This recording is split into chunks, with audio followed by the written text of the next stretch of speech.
اعوذ باللہ من الشیطان الرجیم بسم اللہ الرحمن الرحیم۔ ناظرین و سامعین السلام علیکم۔ امید ہے آپ خیریت سے ہوں گے اور ہمارے ویڈیوز سے استفادہ بھی کر رہے ہوں گے۔ ناظرین، عشق وہ جذبہ ہے کہ جب تک عاشق کی ہستی اس میں فنا نہیں ہو جاتی اسے عشق کی معراج حاصل نہیں ہوتی۔ عشق کی مختلف صورتیں، درجے اور کیفیات ہیں، جیسا کہ ایک انسان کا دوسرے انسان سے عشق، ماں باپ سے عشق، بچوں سے عشق، وطن سے عشق، عشق الہی، عشق رسول اور عشق حسین وغیرہ۔ عشق وہ کیفیت ہے جو انسان کو بے خوف و خطر بنا دیتی ہے اور انجام سے بیگانہ کر دیتی ہے۔ اگر عقل کے اعتبار سے دیکھا جائے تو عشق میں نقصان ہی نقصان نظر آتا ہے، لیکن عشق کے مدارج اور اس کے منافع کو وہی سمجھ سکتا ہے جو اس عشق میں غرق ہوا ہو۔ اسی لیے علامہ اقبال نے فرمایا تھا، بے خطر کود پڑا آتش نمرود میں عشق، عقل ہے محو تماشائے لب بام ابھی۔ یہ عشق ہی ہے جو ڈھارس دیتا ہے کہ آتش نمرود میں کود جا، ورنہ عقل تو اسے منع کرتی ہے کہ اس آگ میں کودنے میں نقصان ہی نقصان ہے۔ ناظرین، آج جو واقعہ لے کر ہم آپ کی خدمت میں حاضر ہوئے ہیں وہ بھی عشق کی بلندیوں کو چھوتا ہوا ایک واقعہ ہے۔ یہ عشق امام حسین علیہ السلام سے لبریز اور روحانیت و پاکیزگی کی معراج کو چھوتا ہوا ایک واقعہ ہے۔ یہ واقعہ کیا ہے، یہ آپ کو معلوم ہوگا ہماری ویڈیو آخر تک دیکھنے پر۔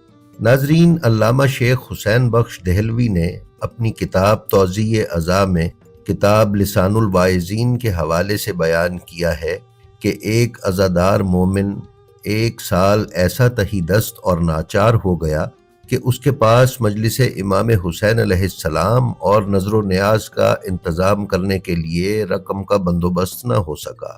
یہ سوچ سوچ کر وہ انتہائی غمگین اور پریشان رہنے لگا۔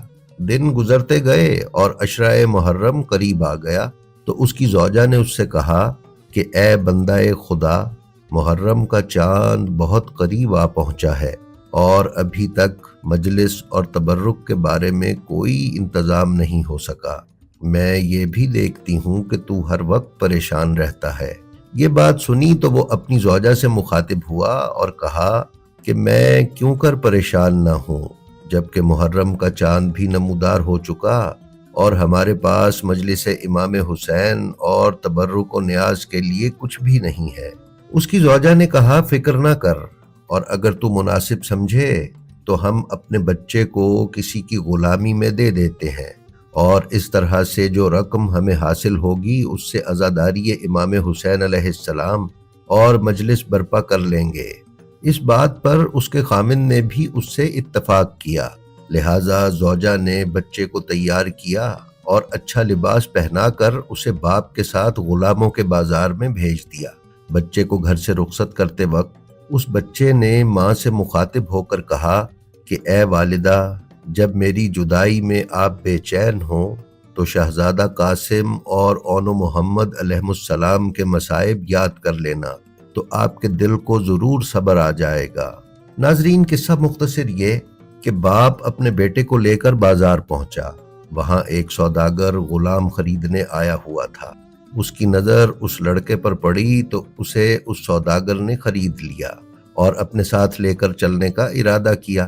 اس لڑکے نے اس سوداگر سے کہا کہ اگر آپ اجازت دیں تو میں اپنے پہلے آقا سے ودا ہو لوں کہ انہوں نے مجھے بڑے ناز و نام سے پالا ہے اور میری تربیت اپنا خون جگر دے کر کی ہے۔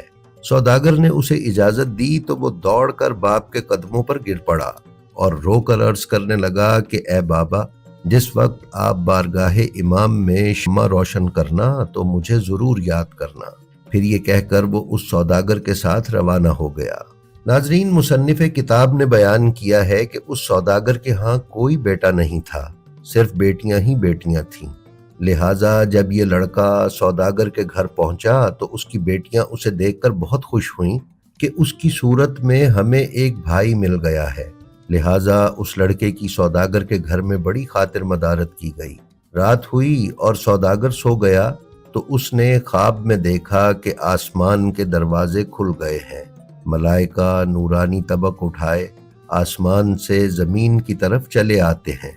اسی دوران ایک فرشتے نے آواز دی کہ اے سوداگر، با ادب ہو جا کہ رسول خدا صلی اللہ علیہ وآلہ وسلم تشریف لاتے ہیں۔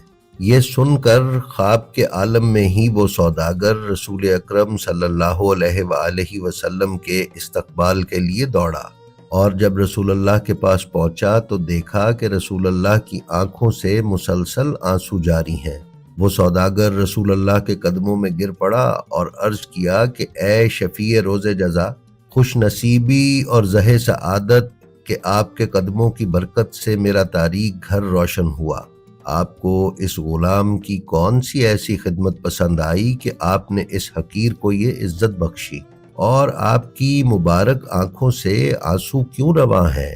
یہ سننا تھا تو رسول خدا نے ایک سرد آہ بھری اور فرمایا کہ میں خاص طور پر اس بچے کو دیکھنے آیا ہوں جسے تو نے بطور غلام خریدا ہے۔ سن اے مرد خدا، یہ بچہ مجھے دل سے عزیز ہے، اس لیے کہ یہ میرے غریب فرزند حسین علیہ السلام کا عزادار ہے۔ اے شخص، اس کی قیمت مجھ سے لے لے اور اسے اس کے باپ تک پہنچا دے۔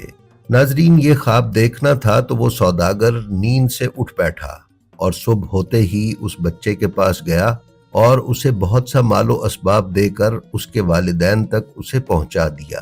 ناظرین، یہ واقعہ بیان کرنے کے بعد علامہ شیخ حسین بخش دہلوی تحریر کرتے ہیں کہ سوچنے کا مقام یہ ہے کہ رسول خدا کو ایک عزادار کے بیٹے کا ماں باپ سے جدا ہونا گوارا نہ ہوا، اور حضرت کی سفارش سے وہ لڑکا اپنے والدین سے جا ملا۔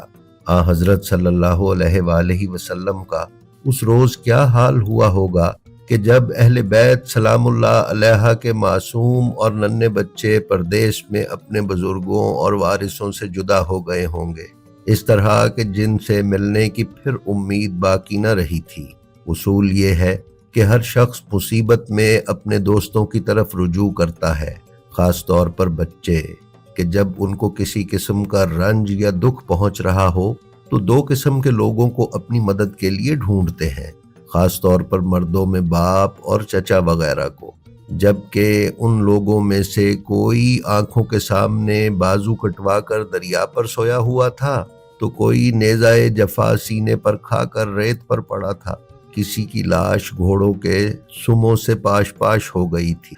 باپ کا یہ حال تھا کہ خنجر سے سجدہ خالق میں سر کٹائے گرم ریت اور ایک نشیبی جگہ پر خاک و خون میں غلطاں پڑے ہوئے تھے۔ چنانچہ صاحب امر زیارت ناہیہ میں ارشاد فرماتے ہیں کہ میرا سلام ہو اس مظلوم پر کہ جس کے رخسار خاک سے بھر گئے، اور میرا سلام ہو اس شہید راہ خدا پر جس کی ریش مبارک مقدس خون سے خضاب ہوئی تھی۔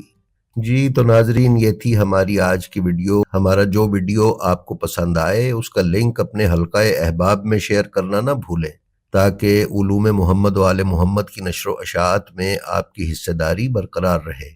ہم آپ سے یہ بھی درخواست کرتے ہیں کہ آپ اپنا اور اپنے متعلقین کا بے حد خیال رکھیں اور خلق خدا میں آسانیاں تقسیم کرتے رہیں۔ خدا آپ کا حامی و ناصر ہو۔ السلام علیکم۔